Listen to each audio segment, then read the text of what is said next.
So hier is net vir diegene wat wonder oor apartheid. Ag, waarom het die swart mense in Suid-Afrika nie stemreg gehad nie en so.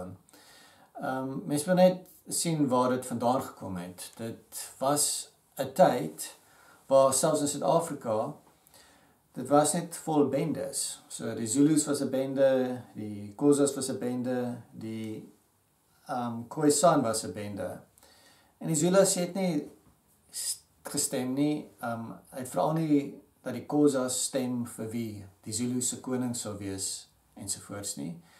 En net so het die boere ingekom en hulle was 'n bende, net soos die res, wat dan ook tussen mekaar gestem het van wie gaan nou die leier wees. Hulle het nie 'n koning gehad nie. En ja, vergelyking met waar die arme boere vandaan gekom het, Europa, dit was tot baie onlangs, in daai tyd nog was dit, die hele Italië was verdeel in klein stadsstate. Hulle het niks met mekaar te doen nie gehad nie. Italië was verdeel in bendes soseer. Duitsland was nog erger. Jy sou honderde klein principalities daar sien. So daar was geen demokratie in die wêreld nie. En die hele konsep van iemand wat kan stem, die idee dat mense enigstens kan stem vir wie jou regeer, het actually gekom van die boere af, of gekom van die Engelse af, wat later ook in Suid-Afrika aangekom het. Hulle was net hierdie bende wat tussen mekaar gestem het van wie gaan hulle leier wees. En hulle het self so goed georganiseer dat hulle die oorheersende bende geword het.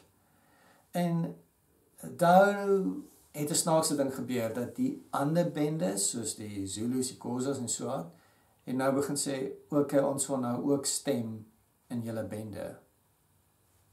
En so daarom moet julle nie verbaas wees as die wit bende gesê het, nee, ons is die wit bende, net die wit bende stem vir wie die leier is van die wit bende. Waarom sal ons nou 'n Zulu laat ook stem vir wie die leier is van die wit bende? En so ja, dit is die redenasie waarom daar nie allerlei stemreg in Suid-Afrika was nie. En so niemand moet eintlik kwaad wees vir enigiemand oor hoe dinge was nie.